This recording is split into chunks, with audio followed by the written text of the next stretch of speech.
नमस्कार। आज के इस वीडियो में हम देखने वाले हैं एडोब पेज मेकर के अंदर एलिमेंट मेन्यू क्या होता है और इसके सारे ऑप्शन कैसे काम करते हैं। इसके लिए सबसे पहले हम अपना पेज मेकर का ऑप्शन यहाँ पे ओपन कर लेते हैं। पेज मेकर का जैसे ही डैशबोर्ड ओपन हो जाता है, जस्ट उसके बाद हमें अपने यहाँ पे डैशबोर्ड पर जाना है और ये सबसे पहले वाला फिल टूल, जो फिल ऑप्शन हमें दिया हुआ है। फिल के अंदर हमें यहाँ पे अलग अलग टाइप के फिल्स दिए हुए हैं। जैसे अगर हम यहाँ पे कोई भी शेप बनाते हैं, तो मान के चलिए हमने यहाँ पे एक रेक्टेंगल ड्रॉ किया। रेक्टेंगल के अंदर अभी फिल होके क्या आया है, यहाँ पे ब्लैंक डॉट मतलब एक ब्लैंक शेप आया है। क्लियर। और अगर इसके अंदर हमें कोई पैटर्न फिल कराना है, तो हम क्या करेंगे, इसके लिए एलिमेंट पे जाएंगे और यहाँ में दिया है फाइल के अंदर जाएंगे और जैसे हमें यहाँ पे सॉलिड कलर लेना है या पेपर कलर लेना है या फिर यहाँ डिफरेंट टाइप के पैटर्न्स दिख गए। इनमें से जो पैटर्न हमें समझने आता है, जैसे हमने ये वाला पैटर्न लिया और इसको हम ड्रैग करते हैं। देखो यहाँ पे ये जो पैटर्न था ये कुछ इस टाइप से बन के आ गया और दोबारा हम जाएंगे एलिमेंट के अंदर। अगेन फिर हम फाइल पे क्लिक करेंगे और फाइल पे क्लिक करने के बाद सॉलिड पे अगर हम क्लिक कर देते हैं, तो जो कलर यहाँ पे अवेलेबल था वो कलर वहाँ पे सॉलिड फिल यहाँ पे अप्लाई होके आ जाएगा। देन अगेन हम वापस दोबारा सेलेक्ट करते हैं, ये हमने बनाया। अब इस सर्कल के अंदर हमें कौन सा यहाँ पे फिल कलर डालना है, वो चीज़ हम यहाँ से फिल कर सकते हैं। जैसे हमने यहाँ पे ये वाली चेक बॉक्स ले लिया, तो ये कुछ इस टाइप से यहाँ पे फिल हो गया। नेक्स्ट हमें ऑप्शन दिया है वो है हमारा स्ट्रोक। स्ट्रोक्स क्या होते हैं, जैसे जब भी हम कोई ऑब्जेक्ट बनाते हैं, जैसे इसको हम डिलीट कर देते हैं जितने हमने बनाया अभी, और इसके बाद एक नया ऑब्जेक्ट हमने यहाँ पे ड्रॉ किया। ठीक है। अब ये जो ऑब्जेक्ट है इसके चारों तरफ जो बॉर्डर आ रहा है, इसी को हम स्ट्रोक कहते हैं। और स्ट्रोक में कोई भी हमें वर्क करना है, उसके लिए हम कहाँ जाएंगे, एलिमेंट मेन्यू हमें दिया है, उसी में स्ट्रोक पे हम क्लिक करेंगे। एलिमेंट स्ट्रोक के अंदर हमें यहाँ पे अलग अलग विड्थ दी हुई है। जैसे हमें 12 का विड्थ चाहिए यहाँ पे, या फिर हमें इसका साइज चाहिए कितना, यहाँ पे 8 चाहिए, 6 चाहिए, जो भी हमें चाहिए उसके अपने अकॉर्डिंग हम यहाँ पे रख सकते हैं। या फिर इसी के अंदर हम दोबारा जाएंगे और यहाँ पे हमें डॉट डॉट करके कुछ डिजाइन भी दिए हुए हैं, तो यहाँ हम क्लिक करेंगे, ये कुछ इस टाइप से आ गया। देन इसके ऊपर अगर हमें कलर करना है, तो कलर के लिए आई वाला यहाँ पे जो पेन वाला आइकन बना हुआ है, यहाँ हम क्लिक करेंगे और जिस भी कलर पे हम क्लिक करेंगे उस कलर का आपका जो स्ट्रोक था वो अपने आप ऑटो कलर यहाँ पे फिल हो जाएगा। देन इसी के बाद एलिमेंट में हमें जो अगला ऑप्शन दिया है वो दिया है फिल एंड स्ट्रोक। मतलब ऊपर हमने क्या किया है, फिल को अलग पढ़ा है और स्ट्रोक को अलग पढ़ा है। अगर दोनों पे हमें एक साथ काम करना है तब हम इस कंडीशन में इसका यूज करते हैं। तो उसके लिए हम पहले कोई ऑब्जेक्ट बना लेते हैं। जैसे हमने यहाँ पे ओवल बना लिया, वापस एलिमेंट में जाएंगे और फिल एंड और स्ट्रोक पे हम क्लिक करेंगे और जैसे यहाँ क्लिक किया तो हमें यहाँ पे सामने स्क्रीन पे दिख रहा है, एक तरफ लिखा आ रहा है फिल और एक तरफ लिखा आ रहा है स्ट्रोक। अभी यहाँ पे फिल में क्या है, नन है, तो यहाँ से जाके हम अपना कोई भी सॉलिड कलर यहाँ पे फिल कर देते हैं या कोई भी एक पैटर्न अपन यहाँ पे फिल कर देते हैं, जैसा हमने यहाँ किया। देन स्ट्रोक की वो बात कर रहा है, तो स्ट्रोक हम अपने हिसाब से दे देंगे यहाँ पे। तो स्ट्रोक हमने ये वाला दे दिया डबल लाइन का। जैसे हम इसे ओके करेंगे तो देखो यहाँ पे इसने ऑटोमेटिक यहाँ पे उसको जनरेट करके हमें दे दिया। देन अगला जो ऑप्शन है हमारा एलिमेंट के अंदर, वो हमें दिया है फ्रेम का दिया हुआ है। तो फ्रेम में क्या होता है, जैसे यहाँ पे अब जब हमने टूल्स कवर किए तो टूल्स में क्या थे, यहाँ पे रेक्टेंगल था और रेक्टेंगल फ्रेम टूल दिया था। तो रेक्टेंगल फ्रेम टूल मान के चलिए हमने ये ले लिया। क्लियर। इतना हमने लिया और यहाँ से अब हमारे पास क्या होना चाहिए, पिक्चर भी होना चाहिए। क्लियर। पिक्चर लेने के लिए हम यूज करते हैं Ctrl+D। जैसे हम Ctrl+D दबाएंगे और अपनी इमेज को हम यहाँ से क्लिक करेंगे और फिर उसको ड्रॉ कर लेंगे। तो ये पिक्चर हमने बना ली यहाँ पे और एक हमारे पास सर्कल है। ठीक है। या फिर हम यहाँ से कोई फ्रेम बना लेते हैं, एक ही हमारे पास फ्रेम आ गया और पिक्चर हमारी कहाँ है, ये रही है। तो दोनों पिक्चर और प्लस आपकी जो फ्रेम है उन दोनों को हम सिलेक्ट कर लेंगे। ये फ्रेम में ऑप्शन जो है जब भी काम करेगा जब हमने दोनों ऑब्जेक्ट को क्लिक करके रखा होगा। तो उसके लिए हम दोनों ऑब्जेक्ट को यहाँ सिलेक्ट कर लेते हैं। जैसे हमारे ऑब्जेक्ट सिलेक्ट हो जाएगा, अब हमें जाना है एलिमेंट मेन्यू में और एलिमेंट मेन्यू में जाने के बाद हमें ऑप्शन मिल जाएगा फ्रेम का। फ्रेम पे हम जैसे ही क्लिक कर देते हैं, अटैच फाइल पे हम क्लिक करेंगे तो ये फाइल क्या होगी, ये जो फ्रेम था शेप वाला फ्रेम, उसके अंदर हमारी जो पिक्चर थी वो फिल हो गई। और देन बाहर क्लिक करके अपनी पिक्चर को दोबारा से एडजस्ट भी कर सकते हैं यहाँ पे। तो एक तरह से हम ऐसा मान सकते हैं कि वो शेप के अंदर हम यहाँ पे ट्रांसफॉर्म कर सकते हैं। जैसे सर ये कुछ उस टाइप से काम करता है कि हमारे ऑब्जेक्ट और हमारा शेप दोनों आपस में कनेक्ट हो जाते हैं। देन इसी के बाद जो अगला ऑप्शन दिया है वो अरेंज का ऑप्शन दिया है। जैसे हम मान के चलिए अगर हमारे पास 2 से 3 ऑब्जेक्ट है, एक ही ऑब्जेक्ट हमने ले लिया, एक रेक्टेंगल ले लिया, एक पॉलीगन टूल ले लिया, तो ये 3-4 टूल्स हमारे पास आ गए और मूव टूल लेंगे अपना। देन वापस इस पर हमने क्लिक किया ऑब्जेक्ट पे और इसको फिर से हमने फिल किया। देन अगेन हमने फिर से रेक्टेंगल पे क्लिक किया और उस पर हम ब्लैक कलर कर देते हैं और इनके अलाइनमेंट हम चेंज कर देते हैं यहाँ पे, ये कुछ इस टाइप से। तो अभी हमें दिख रहा है कि हमारे जितने भी शेप्स है वो क्या है, सेट नहीं है, बिल्कुल प्रॉपर एक ही अलाइन में।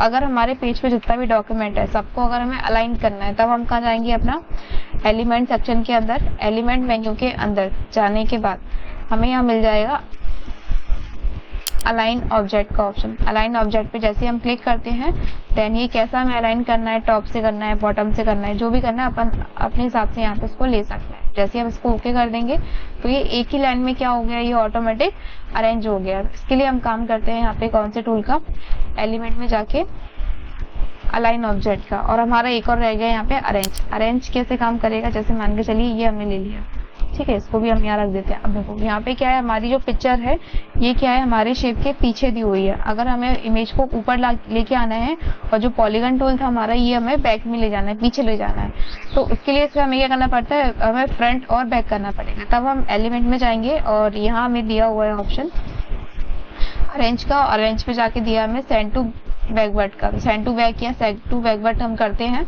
तो ये ऑब्जेक्ट सबसे पीछे चला जाता है। जैसे ब्लू वाला है इसको पीछे ले जाना है तो हम वापस एलिमेंट पे जाएंगे, अरेंज पे जाएंगे, सेंड टू बैक कर देंगे, ये पीछे चला गया। अगर अब हमें यहाँ पे ये वाले ऑब्जेक्ट को ऊपर लेके आना है तो हम कर जाएंगे एलिमेंट में, देन वापस हम अरेंज पे क्लिक करते हैं और विंग टू फ्रंट पे हम क्लिक कर देंगे तो ये सबसे फ्रंट पे आ गया। सेम अगर इमेज फ्रंट पे लेके आनी है तो इमेज पे हम क्लिक करेंगे, देन एलिमेंट में जाएंगे और यहाँ जाके विंग टू फ्रंट, तो इमेज हमारा फ्रंट में आ जाएगा। तो एक ऑब्जेक्ट को हम इस तरीके से हम उसको फ्रंट में और देन बैक में हम सेंड कर सकते हैं। देन इसके बाद जो अगला ऑप्शन दिया हमें वो दिया है टेक्स्ट रैप का। इसके लिए हम सबसे पहले क्या करेंगे, पेज मेकर के अंदर हमें क्या करना है, पहले एक टेक्स्ट लिख के रखना होगा। तो टेक्स्ट को हम यहाँ MS वर्ड से कॉपी कर लेते हैं और यहाँ पे पेज मेकर की फाइल पे हम इसको पेस्ट कर देंगे। तो ये कुछ इस टाइप से आ गया। अब इसके अंदर हम एक इमेज लेके आते हैं Ctrl+D करके, और जैसे यहाँ पे इमेज आ जाएगी इसको हम ड्रॉ कर लेते हैं, ये आ गया। अब जैसे हम यहाँ पे इमेज को हमने ले लिया और इमेज हम यहाँ रखते हैं तो आप देखो यहाँ पे टेक्स्ट क्या है वहीं पर है और टेक्स्ट के ऊपर हमारी इमेज है। इसके हमें क्या करना है कि जो आपका टेक्स्ट है वो उतना स्पेस छोड़ दे जहाँ पे आपकी पिक्चर है।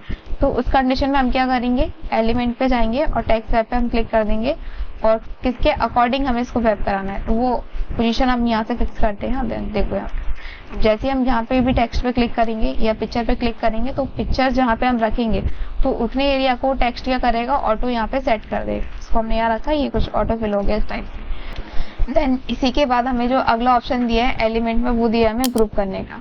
तो जैसे मान के चलिए हमने यहाँ पे कोई भी शेप बनाया, जैसे हमने इसको 2-3 शेप हमने यहाँ ड्रॉ कर लिया, एक ये बना लिया, एक सर्कल ये है हमारे पास और कुछ सर्कल्स हमने और ऐड कर लिए। इनको हम यहाँ से कलर कर देते हैं, एक को रेड कर दिया, देन टूट लिया और बाकी के ऑब्जेक्ट को भी हम क्लिक करके कलर चेंज कर देते। सारे शेप पे कलर हो गया। अभी क्या है, जैसे हम एक शेप को उठा के इसको ड्रैग करेंगे तो क्या हो रहा है, यहाँ पे सारे शेप तो एक साथ नहीं जा रहे हैं, अलग अलग जा रहे हैं। तो अगर हमें सारे ग्रुप को, सारे शेप्स को ग्रुप करना है उस कंडीशन में हम क्या करेंगे, एलिमेंट पे जाएंगे और सिंपल से अपना ग्रुप सेक्शन पे हम क्लिक कर देंगे।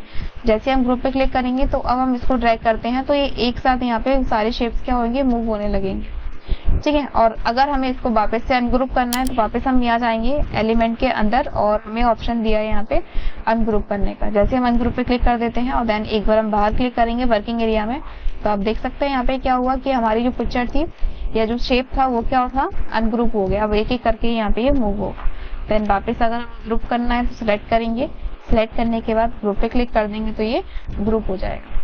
अब इसी के बाद इसमें एक ऑप्शन और दिखता है, जैसे मान के चलिए ये हमने इस जगह पे फिक्स कर दिया और इसके बाद हमने यहाँ पे एक लाइन ड्रॉ की, लाइन हमने ले लिया, लाइन की स्ट्रोक हमें चेंज करनी है तो एलिमेंट में गए, स्ट्रोक पे गए, लाइन की विड्थ हमने बढ़ा दी और उसका कलर हमने यहाँ से चेंज कर दिया, ठीक है, ये कर लिया कुछ इस टाइप से। अब हम चाहते हैं कि हमने जो ये बनाया है ना इसकी पोजीशन यहाँ पे फिक्स हो जाए, मतलब जैसे हम इसको ड्रैग कर रहे हैं तो ये ड्रैग हो रहा है और हम चाहते हैं कि ये चीज यहाँ पे ड्रैग ना हो, ये चीज यहाँ पे बाय डिफॉल्ट फिक्स हो जाए। तो उस कंडीशन में हम क्या करेंगे, उतने एरिया को सिलेक्ट करेंगे जितने एरिया को हमें फिक्स करना है। उसके बाद हम एलिमेंट पे जाएंगे और अगला ऑप्शन दिया लॉक पोजीशन, मतलब जिस पोजीशन पे हमने इस ऑब्जेक्ट को रखा है उस पोजीशन को वो क्या कर देगा, लॉक कर देगा। जैसे हमने यहाँ क्लिक किया तो अब इस पोजीशन को हम यहाँ से कोई भी चेंजेस नहीं कर सकते, यहाँ पे क्या हुआ, बाय डिफॉल्ट फिक्स हो गया। अगर हम किसी टेक्स्ट के ऊपर ये चीज अप्लाई करें तो यहाँ हमने क्लिक किया और टेक्स्ट को हम क्या करेंगे, यहाँ साइज को थोड़ा सा इंक्रीज कर देते हैं तो 32 या 36 हमने यहाँ कर दिया। टेक्स्ट लिखने के बाद हमने इसको कलर दे दिया।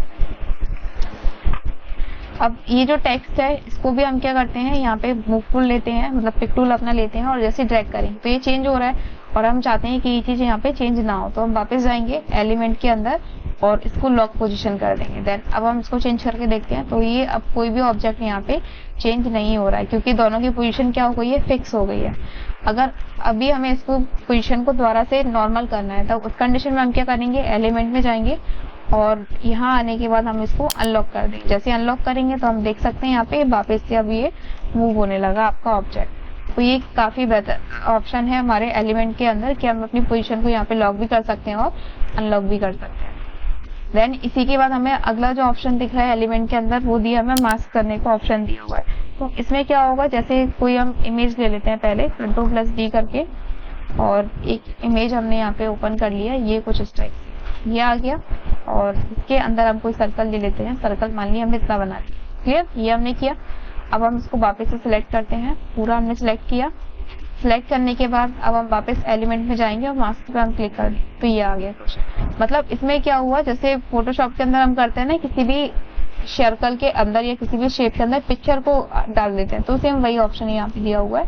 तो जैसे हम इसको इमेज को ड्रैग करेंगे, तो इमेज को आप जितना ड्रैग करोगे उतना इसका आपको शेप के अंदर दिखाई देगा, क्लियर। जितना हिस्सा आपको दिखाना है जहाँ पे शेप बना है, उतने हिस्से को वो शो कराता है। तो ये काम करता है आपका मास्क का। और अगर आप इसको यहाँ पे जाके अनमास्क कर देते हैं, तो ये क्या होगा, वापस से हट जाएगा। मतलब आपका जो पिक्चर था शेप के अंदर फिल हो गया, तो वो बाहर निकल के आ जाएगा, शेप अलग और आपका इमेज दोनों अलग अलग हो जाएंगे। देन वापस नॉर्मल दोबारा से फिर इसको मास्क करना है, तो हम वहीं पे जाएंगे एलिमेंट के अंदर और मास्क पे हम क्लिक कर देंगे। इसके बाद अगला ऑप्शन दिया मैं यहाँ पे इमेज का, और इमेज के बाद दिया मैं पॉलीगन सेटिंग, यहाँ पे दिया हुआ है। जैसे एक और इसके लिए इसको हम छोटा कर लेते हैं, पहले इसको छोटा कर। अब जैसे यहाँ पे पॉलीगन शेप दिया हुआ है, हमें यहाँ पे इसको हम ड्रॉ करते हैं। इसको हमने ड्रॉ किया तो हम देख सकते हैं यहाँ पे हमें कुछ इस टाइप से यहाँ पे दिख रहा है, बना हुआ है। अब इसकी अगर सेटिंग को हमें चेंज करना है, तब हम कहाँ जाएंगे, एलिमेंट के अंदर पॉलीगन सेटिंग पे हम क्लिक करेंगे। अब इसके एंगल कितने, अभी फिलहाल यहाँ पे हमें 6 साइड दी हुई है, 6 साइड दी हुई है। अगर इसको हमें बढ़ाना है, मान के चलिए अगर हमें इसको 8 करना है और ओके कर देंगे, तो देखो यहाँ पे 8 में कन्वर्ट हो गया। देन वापस एलिमेंट के अंदर गए, पॉलीगन सेटिंग पे हमने क्लिक किया, और 8 के बदले अगर हमें 15 करना है तो इतना हम कर सकते हैं, तो इसके अंदर 15 भी आ गया।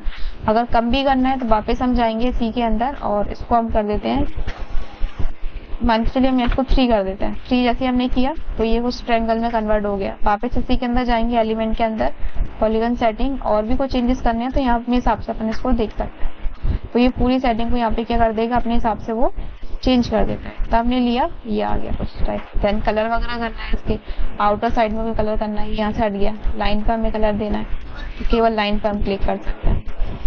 अगर फिल करना है तो फिल टूल पे जाएंगे और यहाँ से कलर फिल पे हम इसको फिल कर सकते हैं। तो ये सारे ऑप्शन यहाँ पे काम करते हैं। इसके बाद हमारे पास जो ऑप्शन था, यहाँ पे एक और ऑप्शन दिया, राउंडेड कॉर्नर्स का ऑप्शन दिया। मान के चलिए हमने ये रेक्टेंगल बनाया, इस रेक्टेंगल के अंदर यहाँ पे हमें जो कॉर्नर दिख रहे हैं इसके, ये जो कॉर्नर दिया हुआ है, ये वाला, ये जो कॉर्नर है अभी कौन सा है, अभी एक सिंपल सा कॉर्नर है जो बाय डिफॉल्ट आता है। अगर इस कॉर्नर को हमें चेंज करना है, तो उस कंडीशन में हम क्या करेंगे, यहाँ पे एलिमेंट के अंदर जाएंगे, राउंडेड कॉलम पे हम क्लिक कर देंगे, और आपको कॉलम किसके अकॉर्डिंग चाहिए, हमें सर्कल में चाहिए। सबसे लास्ट वाला कॉर्नर लिया, इसको पकड़ा और इसको ड्रैग किया, तो देखो यहाँ पे इसके कॉर्नर में चेंजेस आ रहा है। देन अगेन हम दोबारा क्लिक करते हैं और वापस कॉर्नर पे जाएंगे, और यहाँ पे कुछ हम ये वाला कॉर्नर लेते हैं, इसको ड्रैग किया, तो यहाँ पे अलग अलग ऑप्शन हमें दिख रहा है। एक बार और चेक करते हैं हम, यहाँ पे जाके सेकंड वाला मिलता है, ओके किया, तो ये कुछ इस टाइप से आ गया। तो हमें यहाँ पे समझ नहीं आ रहा है तीनों चारों शेप में क्या क्या डिफरेंस आ रहा है। इसके जो कॉर्नर होते हैं चारों तरफ के, उसे एंगल को हम यहाँ पे चेंज कर सकते हैं। तो ये काम होता है यहाँ पे हमारा एलिमेंट सेक्शन के अंदर। आई होप आपको आज की वीडियो में इतना समझ में आया हो कि एलिमेंट के सारे टूल कैसे काम करते हैं। आज की वीडियो में इतना ही, बाकी हमारे जो भी नेक्स्ट मेन्यू रह गए हैं उनको हम अगले पार्ट में कवर करते हैं।